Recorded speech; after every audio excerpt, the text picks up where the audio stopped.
hope at the end of the tunnel was what helped drive the desire to move forward and help drive politicians like David Trimble to take the risks that they did. And David Trimble took risks knowing that he would pay a political price for it. So I think you do have to pay tribute to the courage of people like him, and on the other side of the divide as well. Police in Northern Ireland say there's strong intelligence to suggest terror attacks are being planned against officers over this Easter weekend. It comes 25 years since the Good Friday Agreement, a deal the US helped broker as well after marathon peace talks. It ended 30 years of violence and created a new government for Northern Ireland. Former Prime Minister Tony Blair signed the agreement in 1998. A day like today, I mean, it's not a day for sort of sound bites, really. We can leave those at home, but I feel the hand of history upon our shoulder.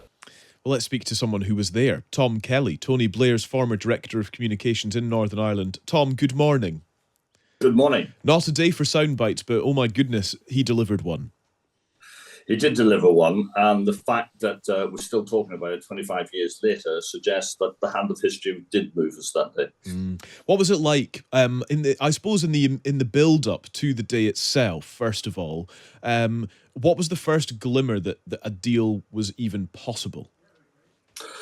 Well, first of all, I think people have to realise that no one actually expected there to be a deal, or very few people expected there to be a deal. A poll the week beforehand said that 83% of people didn't think that we would get a deal. I think what changed was the fact that the government, the Dublin government, all the parties, with the exception of the DUP, were there. And the preparation that had gone on beforehand meant that everyone knew the issues that had to be resolved. Therefore, it was a case of getting people into the same building and essentially saying, we're not going until we get a deal. And it's that momentum, that drive, that willingness to discuss all the issues that made the difference.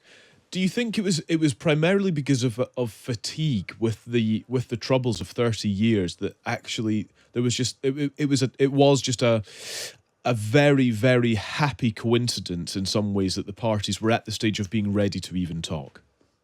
I think there is a strong element of that. There was certainly a war weariness, which I think contributed to the success of the talks. And I think that sort of hope at the end of the tunnel was what helped drive the desire to move forward and help drive politicians like David Trimble to take the risks that they did.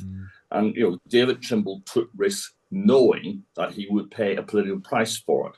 So I think you do have to pay tribute to the courage of people like him, and on the other side of the divide as well. Yeah, of course. David Trimble, who did serve as First Minister of Northern Ireland from 1998 to 2002, but he was the Ulster Unionist Party as well, wasn't he? And so it's an interesting one, isn't it? The risks that were taken. How important was the United States in all of this? And indeed, with that in mind, what is the role of the United States now, 25 years on?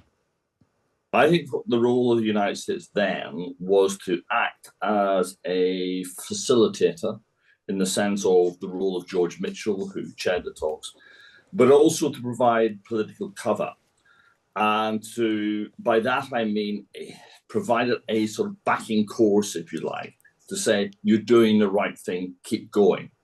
And that was important because the danger always in these talks is that someone walks out and then regrets it later. I think what President Clinton managed to do was to say to people, you're doing the right thing.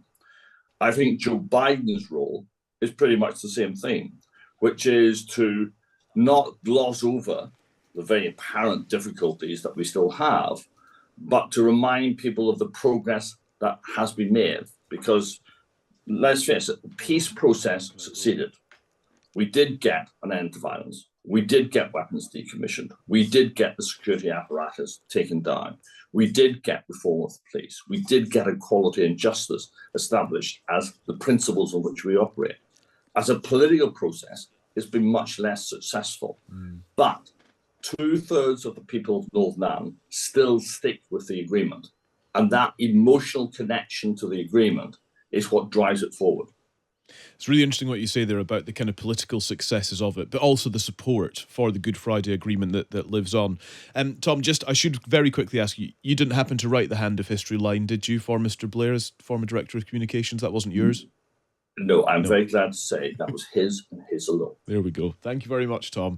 Really good to speak to you. That is Tom Kelly, brilliant Tom Kelly, Tony Blair's former Director of Communications in Northern Ireland, reflecting on 25 years of the Good Friday Agreement. And yes, that interesting bits there, the war weariness brought people together, the political successes of it, question mark around that, but the enthusiasm for its existence is maintained, which I think is important. Thank you so much for watching. You get extra points for making it all the way to the end of the video. And if you want to see more from me, Chloe and Callum, you can join us every Friday to Sunday on Times Radio from 6 a.m.